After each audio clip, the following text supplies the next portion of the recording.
Hi, welcome to Have a Chat, everybody. I'm Judy Loge. I'm going to be flying solo today because Veronique is off with personal commitments, and we have a very special interview about real life stories, and I am honored to have with me today Lacey Russell-Burgess. Hi. Many of you probably know Lacey.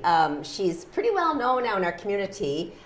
We call her the breast cancer warrior. She certainly is that and more. But before we get into her story and we have a nice candid chat, I want to ask Lacey a few things about yourself personally so our viewers can get to know a little bit more about you. Sounds good. Okay, so growing up and all of that. So I have lived in Miramichi most of my whole life. I did go to school in Fredericton for a few years after I graduated. I worked as a sales manager for 12 years, and then I started a new career in marketing. Good. I have 3 beautiful children who are 8, 10, and 14. And are you an only child or siblings? I'm not an only child. No. I do have, I'm the baby of 5. Oh. So I do have a lot of older siblings Yes. that are like mother hens and father hens to me. Exactly, but that's quite a big family. It is. So we are here today to discuss a very important subject, and that is breast cancer. I have had family members, friends diagnosed with breast cancer. It's 1 in 5 women, correct, that will experience breast cancer, and 1 in 726 men that will experience receiving the diagnosis of breast cancer, which is pretty crazy. But given that we're women and more glands, and you might want to touch on that fact, that why we're so much more prone to breast cancer, though there are obvious facts why, but do you want to say anything about that? It's just because we have a lot of fattier tissue versus what a man would have. So Exactly. That's why women are more at risk for it. More at risk. They say that you're less likely to be at risk as well if you breastfeed. Right. So there's a few things that women do that make it less likely, but I also was a breastfeeding mom. And I'm the first in my family to be affected by breast cancer. Interesting. No family history. No family history. Wow, Lacey.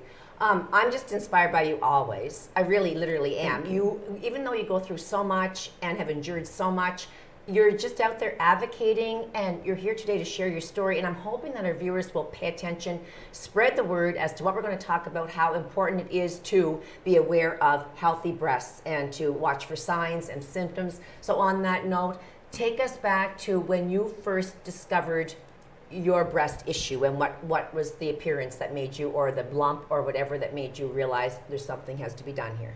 So it was back like January, February of last year, so 2023. I noticed a rash underneath my breast, and the tissue was changing a little bit.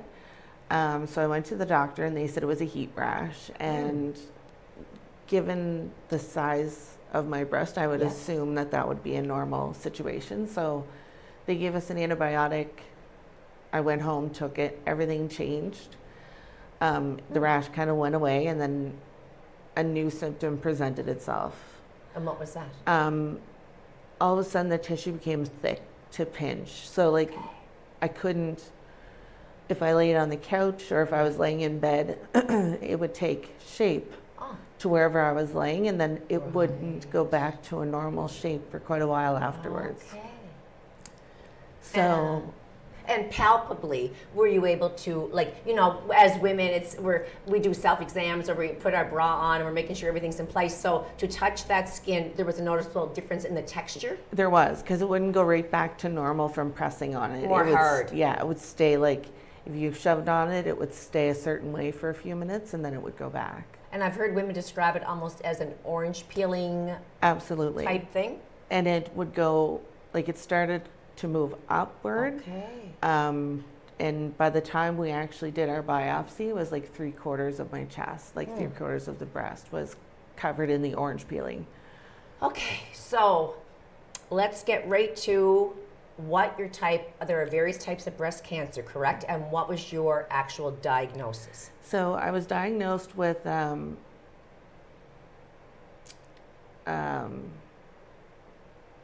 Was it a carcinoma, or was there something more No, basic? my goodness. I'm having like But total that's brain okay. loss. But like, to cut right to the most serious part of the diagnosis, it was ductile invasive carcinoma. It was DCIS was my first one. Okay. So I was diagnosed with that at first. Okay. And then after they went in surgically, they found out that I had invasive breast cancer, as well as it was in my lymph nodes. So it was in 3 different parts. So that automatically went to a stage 3, score 3 Okay. for a breast cancer type.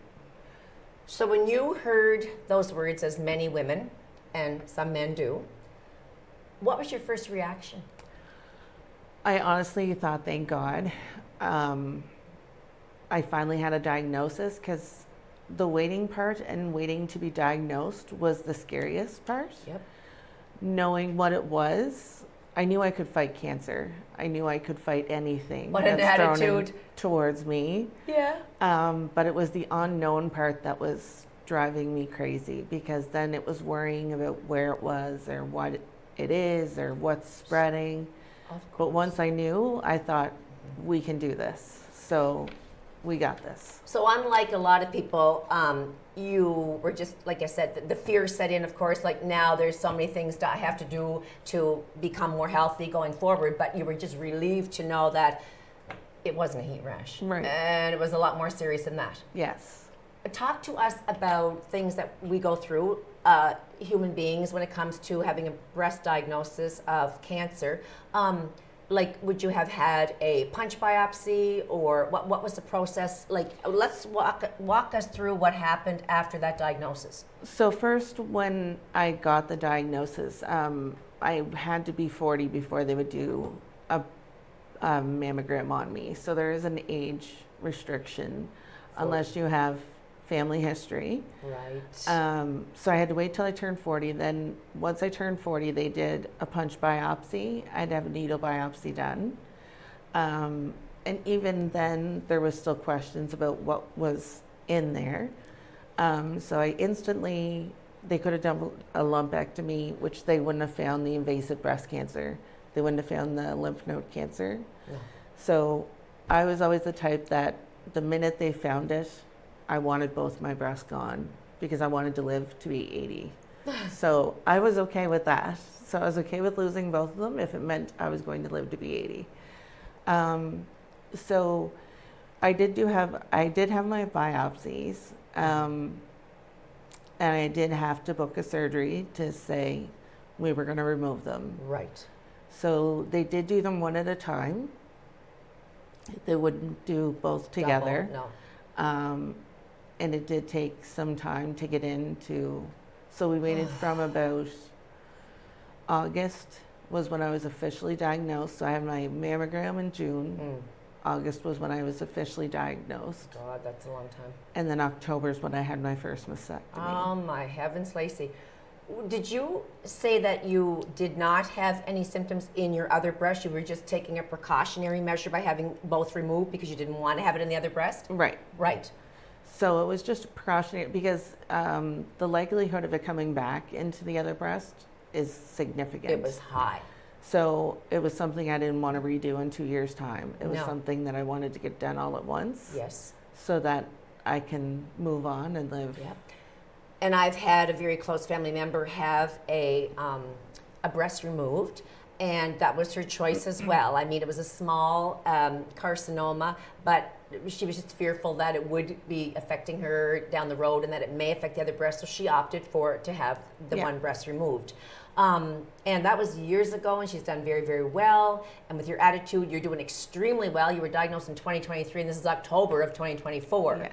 But having said that, each patient goes through various things and symptoms and this journey very differently. So there's an awful lot of things that you have to go through. So let's just talk in reality about the side effects that you've had, all of them. Let's go with it. So one of the first things that we started doing was on December 19th, I had my very first dose of chemo of 2023. Okay. So when I had that dose, all through Christmas, I was really sick with my family, and they still wanted me at Christmas dinner.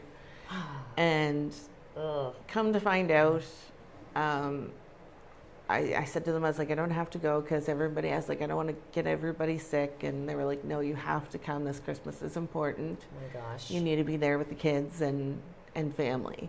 Oh. So I went, and what I had thought I had was just from the chemo. I thought I was having side effects because I was sick to my stomach. I wasn't feeling like eating. I wasn't feeling like drinking anything, and just not feeling good. Yes, everything was just hitting me overall. Mm-hmm.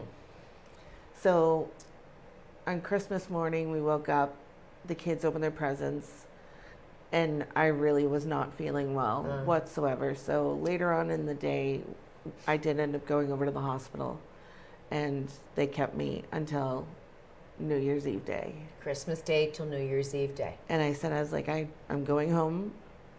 I don't care. I want to start the new year with my kids because we never know what's going to happen. And they're your everything. They are, absolutely.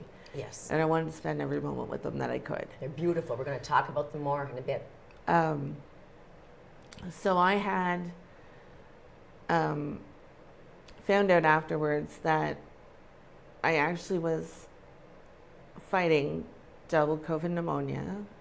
Double COVID pneumonia? On top of H1N1 with my first round of chemo. Which is that really bad influenza, like a special viral flu. Yeah. Oh my God.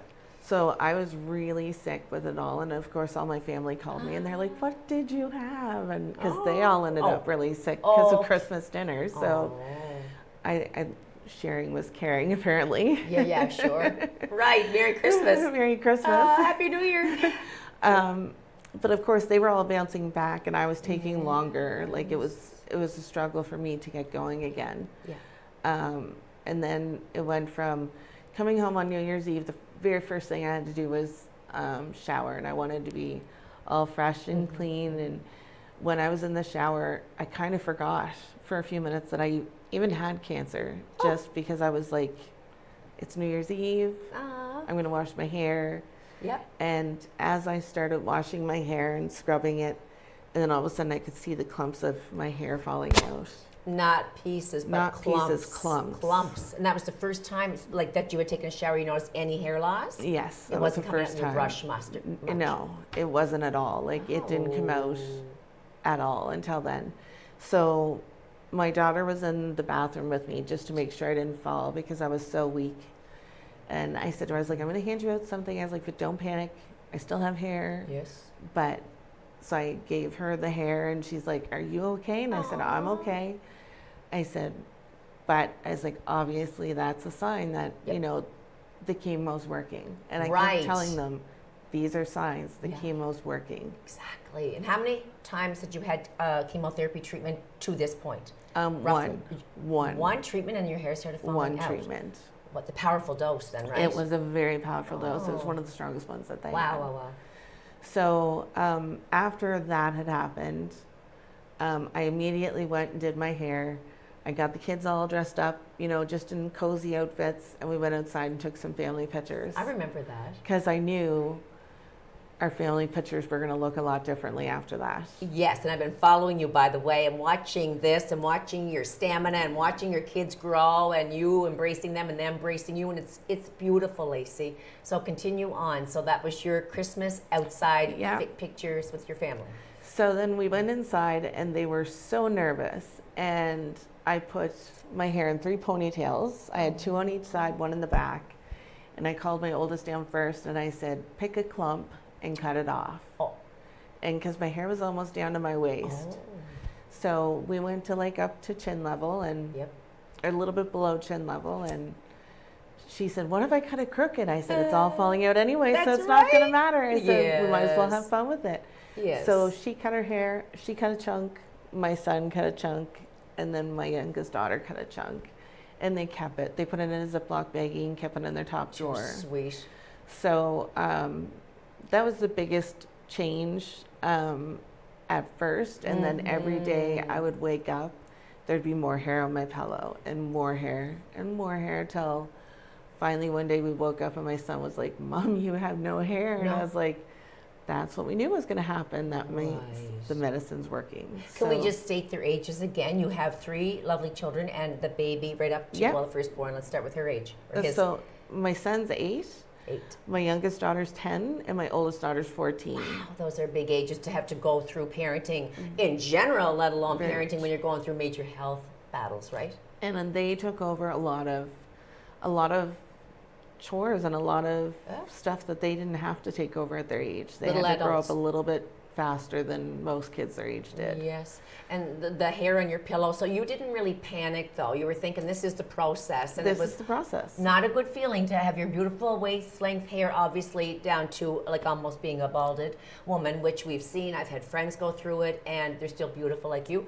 But all in all, that was kind of a shock to your image and system, and Yeah. to deal with it. Yep, it was something that I wasn't expecting, and now I think it affects me more looking back on those pictures of when I was completely bald than it does during the moment. Right. Because during the moment you're still in that fight or flight mode, so Yeah. it's like it's part of the process. It's part of the do. process. But you're very, I find just from what I've seen and you know how I've talked to you over the years, that you're one of those people too that's very level-headed. You know, there are people that are very high-strung and they're hypochondriacs and they just flip out over little things. So all in all, you would say that you've maintained a very steady balance given all the things that you have had going against you. You've been pretty open-minded and pretty reasonable. You don't like get crazy like, oh my gosh, this is happening, or do you? I've had my moments. Okay. I've definitely had my moments of breakdown where Yeah. it was like,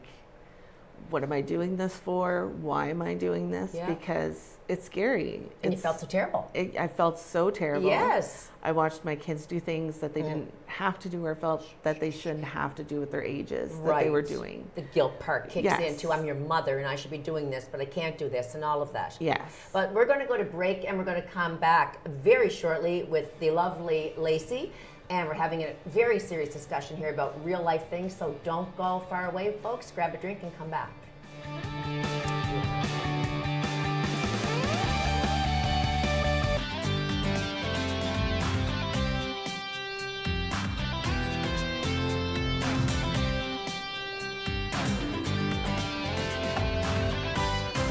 Hello, everybody, and welcome back to our second segment of Have a Chat.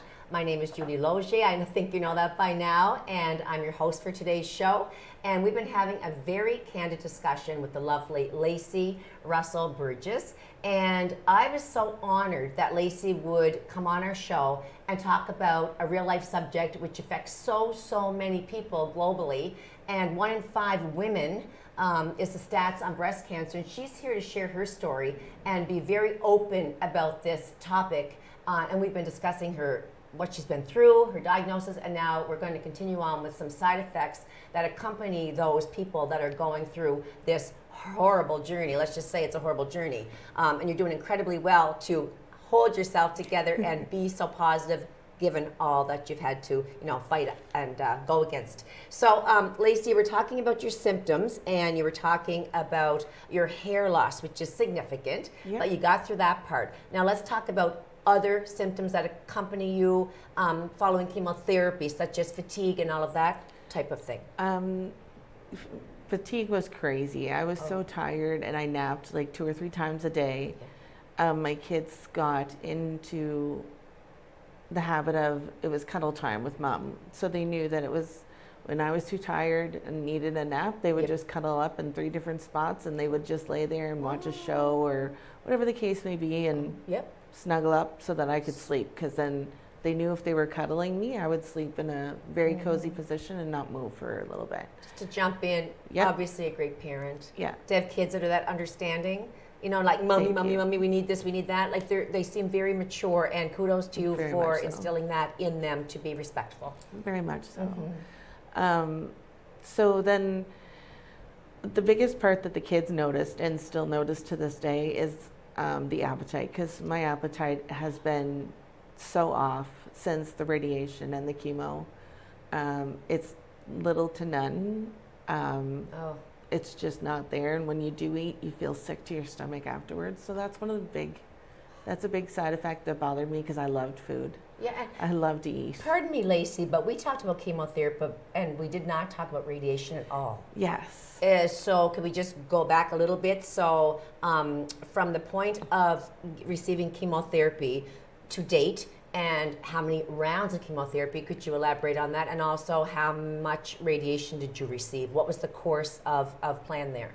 So there was a little bit of a confusion with the chemotherapy, because when they gave me how many doses of chemo that I was going to be going through, I had it worked out to be done on July 4th.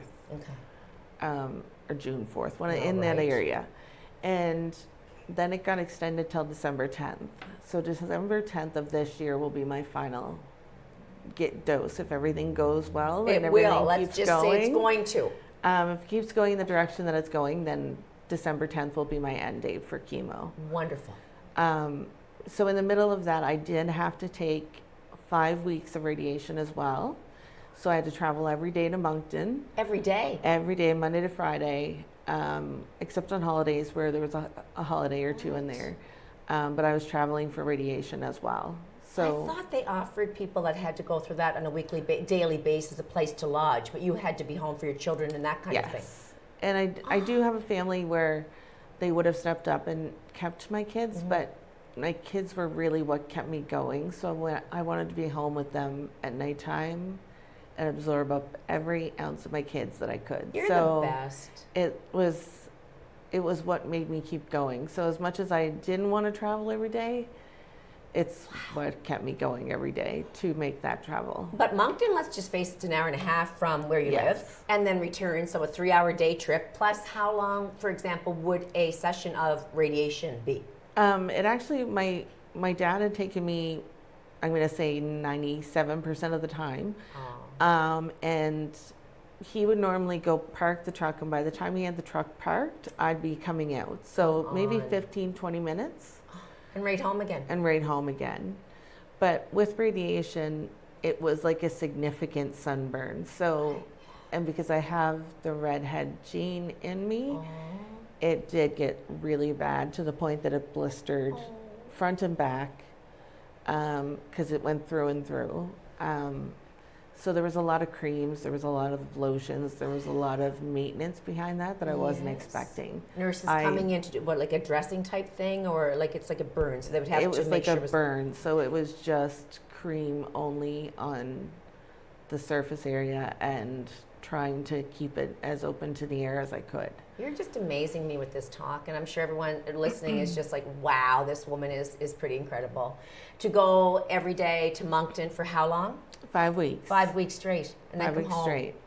Oh my. And then, okay, let's talk about one of the things I find, and I should never even talk about it, but I find one thing that's really difficult to deal with on any given time you're not feeling well is nausea. Yes. That sometimes, like, I woke up with a headache today and I'm thinking that's so minor. Here's Lacey coming on to talk about breast cancer and all the things she's been going through, and a headache, like, that's so minute, right? But people do. They go on about things that really have no, it's so small in the scheme of things. But nausea is pretty brutal. It You is. have it how often? Daily. Daily. Every day, in some form. If I eat too much, if I eat the wrong foods, if I eat too little, it's there constantly. Constantly, and you do have I'm assuming you're on Yes. fairly large doses of medication Yeah. for various things that you For have various to things. treat. Another thing that I didn't expect to have, which was probably the worst side effect of any of it, was bone pain. Once I messaged you to see how you were doing, and you said, Judy, I'm in such incredible pain, I'm coming out of myself, and I was so sick to my stomach hearing that, because as friends and acquaintances, we feel so helpless, right? Like when you're getting pain treatment and it's still not kicking in and doing its job. Yeah. And with stress, doesn't that exacerbate everything? It does. It does. So It really does. on a scale of 1 to 10, what would you say most days, recently I guess, would your pain level be? Even recently, it's at a 7 or 8 most days. It's something that my oncologist had said I probably will experience for the next year or two until things go back to normal from the type of chemo that I had. Okay, that's what's causing the extreme pain. That's what caused the extreme pain to kick in, was the type of chemo that I had, and I had to have an injection after the chemo the very next day. Wow. So it was the combination of the two that made the bone pain start. But And what about, they say sometimes your nails become affected, and things that I never even thought about associated with cancer. So is that the truth? that's the truth, because more than anything, I always had my nails done nice, and it was kind of the little bit of me time that I would do with my sisters or my daughters and have our nails done. And then I went in one more time to get my nails done, and one day I was sitting there and I went to reach for something, and my nail popped right off. Oh. But it popped off to the point that I don't have fingernails anymore. So they're slowly growing back. I keep asking the nurses when they're going to grow back, because it's the one thing that I'm focusing on more than anything. And You they're like, loved your I nice don't know. nails. I loved my nails. Makes you feel good, right? It's a did. personal female thing. That's a perk. It truly bothered me more than losing my hair, because everybody told me how nice and round my head was. Yeah, That was nice one of the round head. compliments. Yeah. But when it came to my nails, it was something that really was really hard for me, because I couldn't pick things up. My kids would ask me to, Vaughn, can you open this, or can you twist this, or can you, take this sticker off? And I'd be like, No. can't do it. No. 'cause Does it there's affect the nothing. toenails as well, Lacey? It does. It does. So I Same lost thing? both. I don't know how many people watching our show would realize that, It was something that a lot of people, even at the hospital level, when I had said, I lost all my fingernails and toenails from the treatment, they were surprised as well, because Miramichi is where I took most of my treatments. Thankfully. And close. yes, and they always did the cold compresses on my hands and my feet. So they were keeping my nails really, really good. Yeah. And then it went one treatment that I missed, the ice on the hands and the feet. And within 3 days of that treatment, my nails started just falling right off. So it took one treatment, and 3 days later. I must say, for all you're going through, your skin's absolutely beautiful. Well, thank you. It's like you don't even have a wrinkle on your face. It's beautiful. So you look at yourself and say, I'm sure every day with all this horrible stuff happening that you find the silver lining. Like anyone I've talked to that's been going through a major life crisis, they say, I have to stop and self-talk and really bring myself into focusing on some positive. But let's just get right down to it, Lacey, and honestly, emotionally, you said you've had some meltdowns, some breakdowns, you probably shut your door and cry a lot. Express to me what your innermost thoughts are. I know you're extremely positive, but your deepest feelings about this and the past and what's to come and your inspiration, all of it. A lot of the time, it's mainly after I get the kids tucked in for bed, because that's when my mind runs the most. It's like my kids have a hard time sleeping at nighttime ever since all of this has happened. So I always worry about them, and I wonder, what would happen to them? What do I need to do to make tomorrow better? What would happen if I'm not here? All of those things go through my head. And it even goes through my head. And Right. knock on wood, I could be diagnosed tomorrow. I could be hit by a bus leaving today. We don't know what tomorrow's going to bring, right? Yeah. And so I think the same thing as you do. And my life could change dramatically, like I said, on a dime. But yeah, I do think of that. I think, do I have things in place? Would my kids feel like they're men now, but like if they were the age that your children are at, I'd be consumed with that. Yeah. Worrying, even though, my husband's a constant figure. It's that you do worry about as a mother, and as a mother, it's my most cherished gift and yours, Yes. right? 100%. And then you don't when I'm not feeling well, and it's incomparable compared to what you're going through, but if I don't feel well, I like to be alone, and you don't? I'm the exact opposite. All summer long, there was constantly sleepovers at my house. So even though I was taking chemo and feeling down and out, I could hear their giggles and laughter from the living room. And one of my kids was always having a sleepover with somebody. Somewhere, a point in time, there was extra kids over at my house. And what about friends? Do they like pajama parties for the women? Like some of us girls go on little trips and we'll take our PJs and we'll have maybe a glass of wine and we'll share stories. But did you have any of that? I didn't have any of that. No. Maybe you didn't want that. It was something that just it wasn't able to happen with the kids. Like it just couldn't. Let's talk more about your kids. Yep. Their names, first of all. My oldest is Cassandra, and then I always call her my little red. It's Catherine. Little redhead. She's my little redhead, and then my boy is Canfield. That's unique. It is very. I unique. like that. It goes back 5 or 6 generations on his dad's side. Different. So. Okay, so what are your conversations like with your children? How much questioning is there as to your health and the future and your treatment and all of that? And how open are you? I'm very open with my kids because I never wanted to lie to them. No. My mom had passed away from cancer when I was only 24. I say only because I felt like I was 14. It's only. And I felt hurt by some of the stuff that was kept from me because she was trying to protect me. So I kind of did the opposite in my situation where I maybe overshared, but I wanted my kids to feel comfortable coming to me if they didn't feel good or if they had questions. Yeah. It was funny, my son went to school one day after I had my mastectomy and come home, and he's like, Mom, I told my teacher that you had one big boob on one side and no boob on the other side. And I almost died laughing because I was like, of course you did. Oh, that's too cute. So that's what he took from the situation was, Oh, teachers hear it all, don't they? Teachers hear it all. Oh, that's sweet. And then my girls, I had to have a talk with them that, it is a reality for them that someday they might have to face breast cancer. Yes. But I want them to be self-aware so that they can catch it right away. Exactly. Because I was very aware of my body being a touch of hypochondriac. Okay. We all have a bit of that. We all have a bit of that. We get a little something, it's like, that we go to the worst case. Right. Always. And I'm the type that if I can't explain it, then I want help to, it's like make it make sense for me. Sure. So if you can make it make sense, I won't question it again. But when you can't make it make sense, then I will dwell on it till we can. So before we go to break, I just have a couple of thoughts as to what types of questions, for example, your kids would ask you. I know they'd be filled with questions, but what are a couple of examples of those hard questions? They would ask about the pain I was in. How long was the pain going to last? When I could eat a normal meal with them. Like when I sit down and eat with them, they get sorry.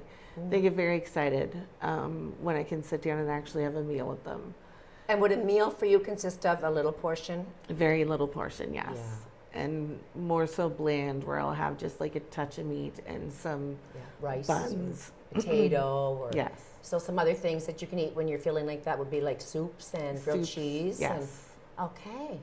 But what else now? What do they say at bedtime? Like you said, they don't sleep, and that really cuts to my heart because here you are worrying about them not sleeping, and you're the one going through everything, but their little minds are going and going and going because you're their mom. Yeah. My youngest daughter has been having nightmares again. So every night I have to go in, and I've seen something off of a show that I took, and I say, good dreams, here to stay. Bad dreams, go away over her every night. Love it. And it helps her sleep better. My gosh. So I know it's a mind over matter for a lot of it, but it does help her sleep. It does. I spend a lot of time with my oldest daughter after they go to bed watching shows, just cuddled up on the couch, talking about life, talking about boys, talking about hockey games. She Everything loves normal. hockey games. Yeah, we're going to be talking about the hockey game that you were involved in Yes. after we come back from our site. And my son's the same, that he'll lay there in bed and he'll just randomly ask me questions so that I answer them as we're laying in bed, and he'll ask, like, Mom, when are you done treatment? Or, when can we go on a trip? Or when can we do like something together? When can we go away? And you can't give a definitive answer because you just don't know. It's like when any of us are going through anything, it's like, don't ask me that right now because I'm not up to it. Right. Let's just take one day at a time. But they're very mature and understanding, aren't they? Very much so. And you've got, I'm assuming, a great circle of friends and support to help you with the kids? Yes. My sisters and Dad have been amazing with the kids, with helping out between appointments and taking me to appointments and stepping up.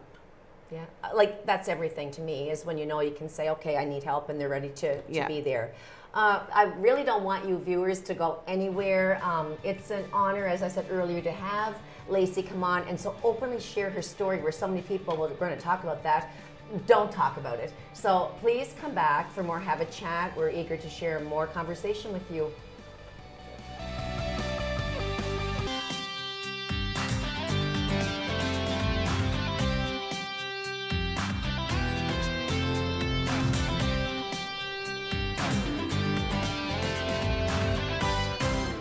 Hi, we're into our third segment of Have a Chat. Thank you for coming back on to watch with us. And my name is Judy Loche, and I'm your host for today's show. Veronique has personal commitments to cover. Next week actually is a Thanksgiving holiday, and the following week is Election Day. So just on that note, get out and vote. Your vote's important, okay? So, and happy Thanksgiving before we end the show, in case I forget. In the meantime, we're having a very real discussion about real life issues once a person's diagnosed with breast cancer. And as I said before, it's really important to bring people on like Lacey, who are walking the walk. We're not just hearing about it, we're hearing from a person that's been dealing with it since 2023. Yeah. And you're rocking this interview, I have to just say that. And so we've been talking about signs, symptoms, the mental battle, the physical battle, but no 2 days are the same. So what would a typical day in your home look like from the time the kids hit the ground or your feet hit the ground and to the end of the day, bedtime? It's, I have to get up at 6 o'clock in the morning to get the kids ready for school. This year's a little bit harder than last, because last year I had my son still going to school later, so it was kind of easy. Yep. Now they all go to school at 7:30, so I have to get up, get ready, get the breakfast, head them at the door. Then I normally will lay back down and nap until about dinner time. Okay, so from like you can actually fall asleep when they're on their way to school. You go to sleep from say 7:30 till noon? Yeah, pretty much. Well, you need that obviously. Yep. Then extramural comes in every day or every second day to check on my bandages, because I had the second mastectomy done. Right. When again, Lacey, did you have the second one done? July 22nd, and I'm still dealing with some issues with it. Okay, so they dress it and they do all of that. Yeah. And, pardon me, but they did radiate the lymph nodes and have to deal with that too? No, They didn't. it was just a mastectomy, just as a precaution of the first one, because it was so significant and there was so much wrong with it that we thought it would be best to take the second one. And you and I just have to give a shout out to Extramural, right? They are an amazing team of healthcare professionals, and they do amazing work, and you're so thankful to have them come into your home, and you're needing to have them come into your home, obviously, to help you. And then what else? Like, so you get up, Extramural comes, they do their thing, and then do you have to, after school, like sit down with them and do homework, or are they pretty independent? No, we have to do homework. And then for the most part, there was an organization that was created to help bring meals to me after I had my surgery. I heard. So they've been doing that August, September, and they have a list for October where they're bringing supper to the kids and I. So then at least if I'm not feeling well, it's just a matter of plating it and giving it to the kids. Or if I am feeling okay, well then I get to sit down and eat that meal with them. So it's kind of nice to not have to worry and take that off my plate. I don't have to think about meal planning. It's been such a saving grace, and I cannot thank them enough for doing that. This is community. Like, these would be people that struck up an idea, let's help provide meals for Lacey, so they bring it around 5 o'clock or so. And it's like, for me, for example, I'd bring you a lasagna and garlic bread for your family, and that's incredible community support. It is. It's amazing, because it's helped out so much, because then I can be doing their homework and not have to focus on trying to figure out for supper what they're going to have at the same time. So, my goodness. But now, I know my kids, and probably your kids too, have had extracurricular activities, not just the things that they do, after school, but then outside of the school, where they have to commute to a dance class or an activity than sports. Do you have that going on too? I do. I kind of lucked out a little bit, because my oldest, she aged out. She's actually a CPR lifeguard. So now she's waiting for another year to be able to actually put it into place and Excellent. work with it. And my youngest son doesn't want to do anything but hang out with mom right now. Isn't that precious? But my youngest daughter will do anything and everything she can sports-wise. Oh. Like she's done taekwondo, swimming. She's done soccer this year, track and field. She's won ribbons in most of it. She does rugby and won 2 different medals for it. Yeah, a go-getter. She loves sports. Well, she's certainly well-rounded to be covering all So, that. With her, we just started traveling, and she signed up for drama as well Oh, because yeah. she is very one for Talented, drama. yeah. But so our school activities go from like 2:30 to 3:30 or 4 o'clock, and then we get home, and then that's when the meals really kick in because then I don't have to worry again as well. So you do travel to these activities and like, for example, hang out at a track meet or something if you can. Yep, and that's great. I just sit on the ground and watch her run, Oh, and it's distracting for you too, It and is. you're so involved in watching your kids, progress like that and be so involved, and it's heartwarming really when you see your kids doing all that stuff. last year I missed a lot, and my daughter, I heard her more often than not say, "Mom, when are you going to be able to come watch us swim? Or when are you going to be able to come watch me at Taekwondo?" And my family stepped up and helped, but it wasn't the same as having Mom there. Not so at all. this year I made sure that I didn't miss very much so far. Lacey. So even if I'm tired or Feeling whatever like the crap. case may be, I still try to make it. What a mom. there for What her. a mom. I want to talk about the incredible support other than the meal delivery and preparation that these people in the community have been helping you with. I want to talk about other fundraisers. So the Pink Dress Society has been huge, and I want to give them a big shout out as well because they Yes. put into place a breast cancer awareness advocacy group, and they do fundraisers and they get it out there in the community and try to put money towards resources and all of that. And I had the distinct pleasure of emceeing the first Pink Dress Society gala last year. I'm not going to be in town for the one coming up on the 19th, but I have our lovely Vernie Garcino will be hosting that, so it'll be a wonderful night. I encourage people to attend October 19th. More details to come on that, but tell me about the really exciting weekend you had with Pink in the Rink.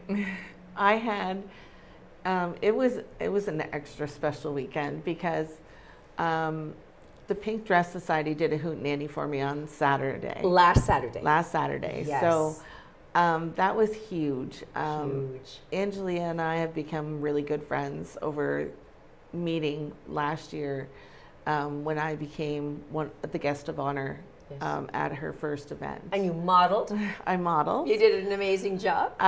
So they did a hootenanny for me, and there's so many people that came out. I know. And I had my And- Percy's Place fundraiser. I was making pies. I was up to my head with all of this. And so then my dad had a fall and I had to go to the hospital, or I would have been there to support you. Yep. But I heard it was incredible It support. was amazing. It was amazing to see the people come out. And my kids were all there. Oh. And they had the Timberwolves come out and support them. So most of the Timberwolves were there.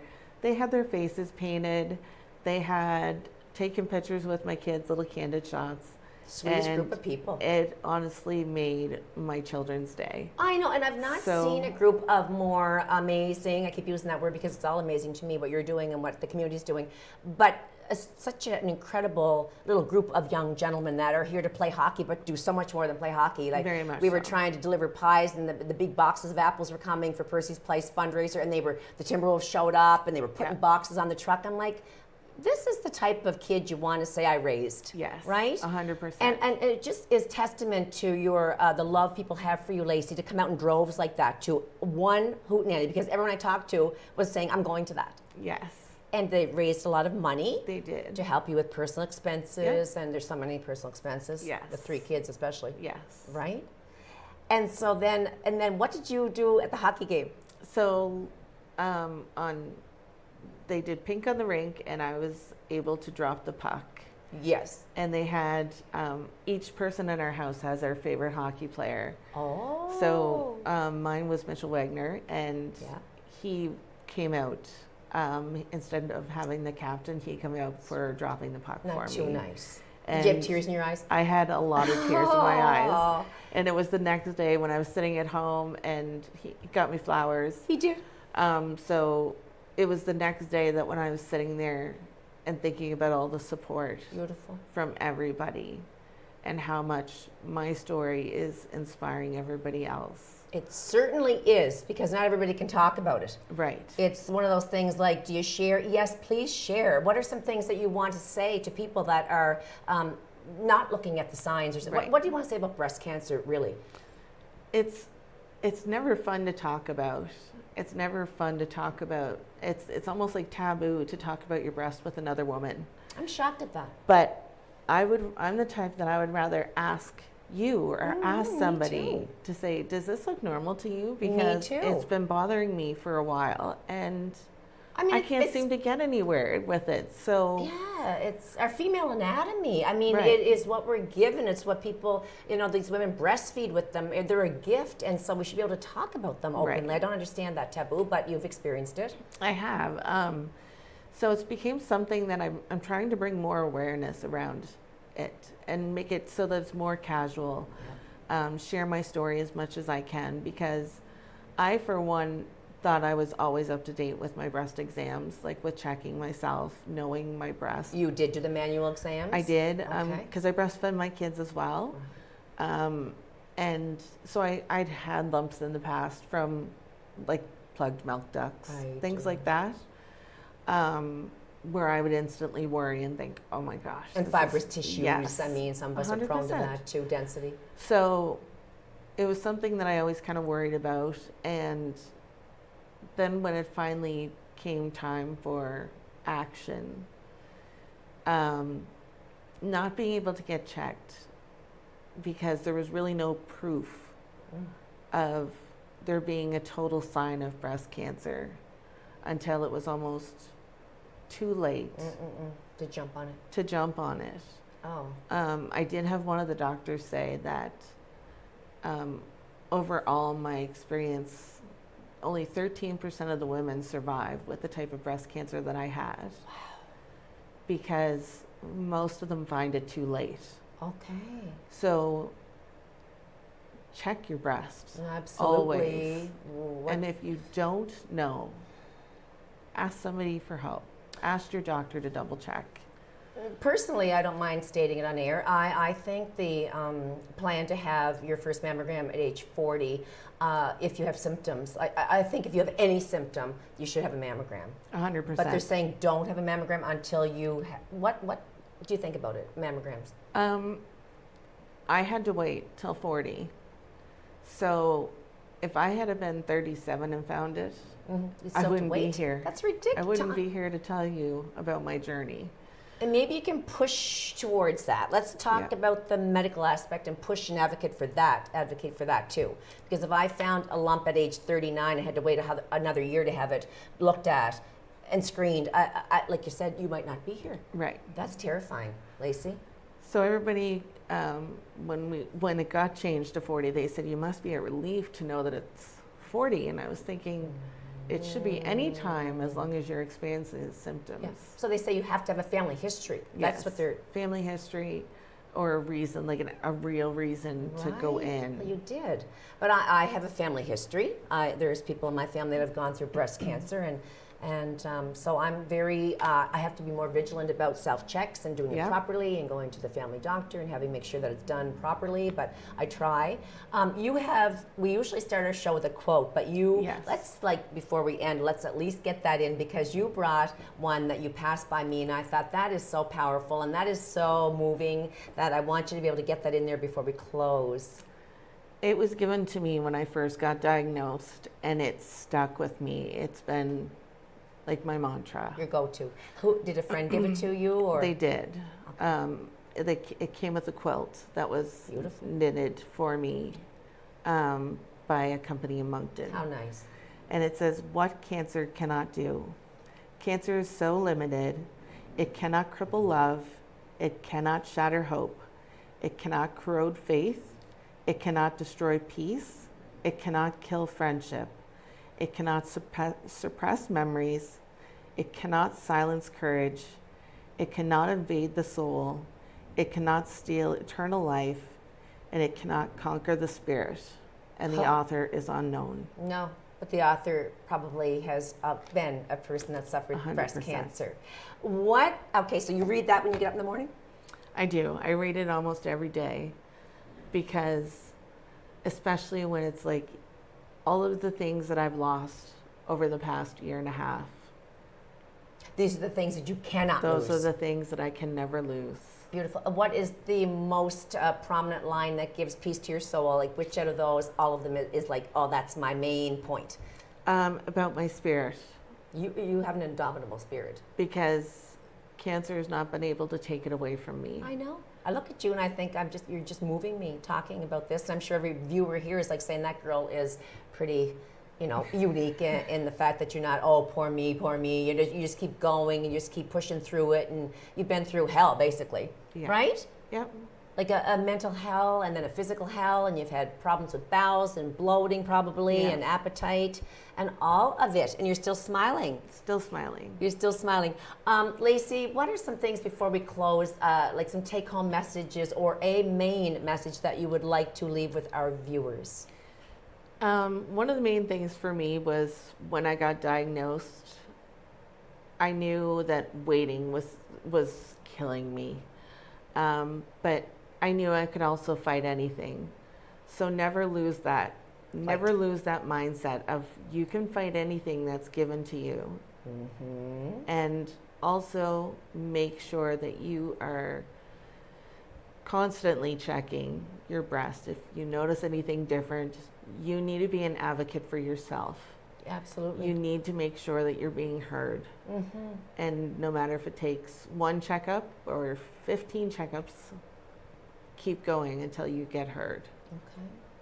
It's not that common, is it, that you find a rash as a presentation for your first symptom, or is it? No, it's one of the less common of the situations because I had no lumps and bumps. Nothing. So by just feeling around, I never would have come across it. Yeah.